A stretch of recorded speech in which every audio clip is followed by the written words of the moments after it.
देखिए, जोधपुर का ये बहुप्रतीक्षित एयरपोर्ट का निर्माण अब अंतिम चरण पर पहुंचा है। 1.5 महीने पहले हमने यहां आकर के सारी प्रगति का जायजा लिया था। सारी एयरपोर्ट एडवाइजरी कमेटी के सभी सम्मानीय सदस्यों का धन्यवाद करता हूं। उन्होंने भी आकर के इसमें अपना एक्टिव रोल प्ले किया था। उस समय कुछ ऑब्जर्वेशन थे, कुछ आर्किटेक्चर पैटर्न्स को लेकर के, कुछ डिज़ाइंस को लेकर के, कुछ फंक्शनैलिटी को लेकर के, उन सबको एड्रेस करने के निर्देश दिए थे। आज उन सब की वापस समीक्षा की है और मैं इतना कह सकता हूं कि संतोषप्रद प्रगति उस दिशा में हुई है। एयरपोर्ट के टर्मिनल बिल्डिंग के बनने के साथ साथ में यहाँ बिजली की, पानी की, आवागमन की सुविधाएं ठीक से हो सके और सामने वाला जो नाला बड़ा निकलता है इसको हम कवर करें। इसकी दिशा में जो डिफरेंट एजेंसीज़ को, निगम को, जेडीए को जो इंस्ट्रक्शंस दिए गए थे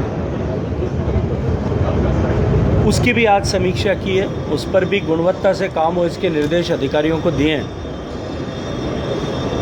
एयरपोर्ट जो टारगेट किया था कि हम अक्टूबर के अंत तक पूरा करें, सभी एजेंसीज़ को कहा है कि उस दिशा में अपने काम की गति को बढ़ाने की आवश्यकता है, उसमें वृद्धि करने की आवश्यकता है ताकि हम समय रहते तय समय सीमा में इस काम को पूरा कर सकें। मैं ये मानता हूँ कि जोधपुर के लोग सौभाग्यशाली हैं कि जहाँ देश को 2 दिवाली मनाने के अवसर माननीय प्रधानमंत्री जी ने दिए।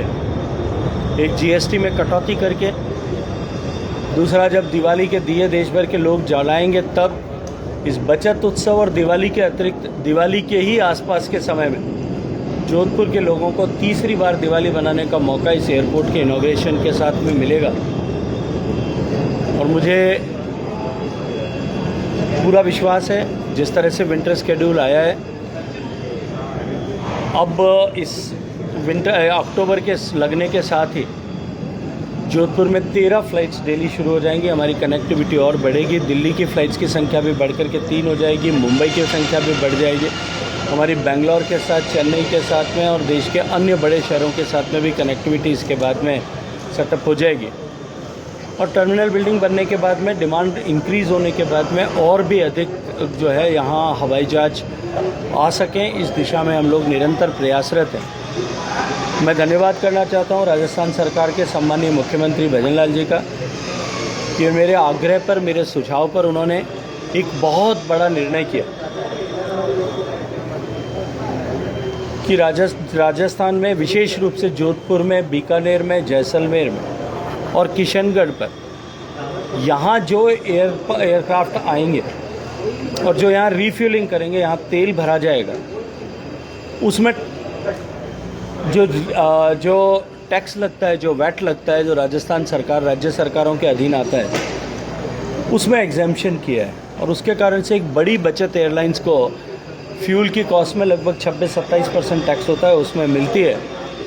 और मैं ये मानता हूँ कि ये इंसेंटिव और एयरपोर्ट पर पार्क करने में जो कंपैरेटिवली कॉस्ट की बचत दिल्ली, मुंबई के कंपैरिजन में जोधपुर में ऐसे छोटे एयरपोर्ट पर होती है, इन दोनों का लाभ मिलने के दिशा में ये बड़ा इंसेंटिव एयरलाइंस ऑपरेटर्स के पास में होगा। और इसके चलते हुए निश्चित रूप से हमारे यहाँ पे एयर ट्रैफिक बढ़ेगा। सुबह शाम की फ़्लाइट दिल्ली के लिए और मुंबई के लिए अवेलेबल हो, इसके लिए वे प्रयास कर रहे हैं। माननीय मंत्री राम नायडू जी से इस विषय पर विस्तार से चर्चा हुई है। मुझे लगता है कि जोधपुर वासियों का ये मांग भी पूरी होगी, ये सपना भी साकार होगा। इस एयरपोर्ट की बिल्डिंग, टर्मिनल बिल्डिंग के बाहर की साज सज्जा को लेकर के कुछ छोटे छोटे विषय संज्ञान में आए थे, उनका निर्देश दिया है। कुछ विषयों को एड्रेस किया गया है, कुछ पर और काम बाकी है, चल रहा है। उनको ठीक से एड्रेस करने की दिशा में आज वापस निर्देश दिए कि उनको शीघ्रता के साथ में पूरा किया जाए। देश के प्रधानमंत्री नरेंद्र मोदी इसका उद्घाटन करते संभावना है। देखिए, मुझे पूरा भरोसा है माननीय प्रधानमंत्री जी खुद यहाँ पधारें, इसका उद्घाटन करें। इसके साथ साथ में जोधपुर की बहुप्रतीक्षित एलिवेटेड रोड, जिसका टेंडर भी अगले महीने में कंप्लीट हो जाएगी, उसकी कार्रवाई, उसका भी फाउंडेशन स्टोन लेकर आए। जोधपुर के लिए 2 बड़ी सौगात है। मेरा प्रधानमंत्री जी से व्यक्तिगत रूप से भी अनुरोध रहेगा, मैं जाकर के खुद प्रार्थना करूंगा कि उनको स्वयं आकर के हमारे इन 2 बड़े जोधपुर के विषयों को, जहां जोधपुर को इतनी बड़ी सौगात उन्होंने दो दी हैं, इनको जो है उद्घाटन अपने कर कमलों से वो करें, उद्घाटन और शिलान्यास। तो निश्चित ही जोधपुर वासी जो हैं उनका स्वागत करने के लिए, इन बड़ी सौगातों के लिए उन्होंने रिमोट से जोधपुर की जो रिंग रोड बनी 2000 करोड़ रुपए से ज़्यादा की लागत की, जो मुझे लगता है कि जोधपुर की एक लाइफलाइन के रूप में बनकर के उभरी है। और जोधपुर का ट्रैफिक और ट्रैफिक मैनेजमेंट उसके चलते हुए बहुत हद तक इम्प्रूव हो गया है।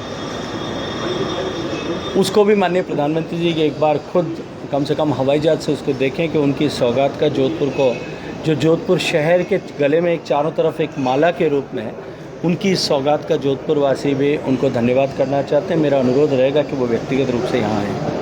सर, आपके प्रयास निश्चित रूप से जिस तरीके से रंग लाए हैं, अब एक और तकलीफ आ रही है कहीं जिस तरीके से हम मेरा फ्लाइट्स की बात कर रहे हैं, लेकिन प्राइवेट कंपनी जो है वो थोड़ी कम दिखा रही है। देखिए, मैंने जैसा कहा कि एयरलाइन ऑपरेटर हिंदुस्तान में सभी प्राइवेट कंपनीज हैं। मैं आपको बधाई देना शुरू किया है। मैं ये मानता हूँ कि एक बार ये टर्मिनल बिल्डिंग पूरी हो जाएगी और जब ट्रैफिक जिस तरह से बढ़ेगा उसके साथ साथ में यहाँ हवाई जहाज़ों के आवागमन, डिफरेंट कंपनीज़ के आने और नए रूट्स के ऊपर काम होने की दिशा में काम होगा। मैं ये ऐसा भरोसे के साथ में इसलिए कह सकता हूँ कि आज की तारीख में देश में कुल ऑपरेशनल जो डोमेस्टिक और हमारी जो ये बजट कंपनीज जिस तरह के इंटरनेशनल एयरक्राफ्ट इंटरनेशनल रूट्स पे चलाती हैं, हमारे टोटल ऑपरेशनल एयरक्राफ्ट की संख्या 1000 से कम है। सब मिलाकर भारत की एविएशन उद्योग माननीय प्रधानमंत्री जी के जिस तरह से देश का एयर इंफ्रास्ट्रक्चर स्ट्रेंथन हो रहा है, भारत का एविएशन उद्योग दुनिया में सबसे तेज़ी से ज़्यादा किसी देश में अगर किसी गति के साथ प्लेयर्स ने कुल मिलाकर के अगर देखूं तो अगले 5 साल में 3000 नए एयरक्राफ्ट्स के ऑर्डर किए हैं जो अब आने वाले। तो अभी जोधपुर को भी मिलेगा, ऐसा मुझे पूरा विश्वास है। Air connectivity, road connectivity, rail connectivity बहुत अच्छी हो गई है। अब यहाँ पर जोधपुर में ऐसे टूरिज्म स्पॉट। देखिए, जोधपुर नैसर्गिक रूप से थार का मरुस्थल का गेटवे है, उसका सिंहद्वार है। जोधपुर का मेहरानगढ़ किला, जोधपुर का उमेद भवन पैलेस, अन्य जोधपुर के आकर्षण, ये जोधपुर को बहुत चमक के साथ में विश्व के पर्यटन मानचित्र जोधपुर में और अधिक पर्यटन की संभावनाएं बढ़े और उस दिशा में हम और आगे काम कर सकें, इसके लिए सतत राज्य सरकार के साथ संपर्क करके हम काम कर। कनेक्टिविटी जो है वो टूरिज़्म को सबसे बड़ा बूस्ट करती है। एक कनेक्टिविटी और दूसरी अर्थव्यवस्था, ये दोनों ही में है। तो मुझे लगता है कि जोधपुर का टूरिज्म भी आने वाले समय में और अधिक बढ़ेगा। सर, अंतर्राष्ट्रीय फ्लाइटों को लेके आप है कि थोड़ा जल्दबाजी होगी। अभी इंटरनेशनल एयरपोर्ट, अभी ये टर्मिनल बन जाए, इस टर्मिनल बिल्डिंग को इतना मैं कह सकता हूं कि हमने इस बात को संज्ञान में रखा था कि आने वाले समय में जब कभी भी फिजिएबल हो तब हम इस की आवश्यकता कि हम इसको इंटरनेशनल टर्मिनल, इंटरनेशनल एयरपोर्ट के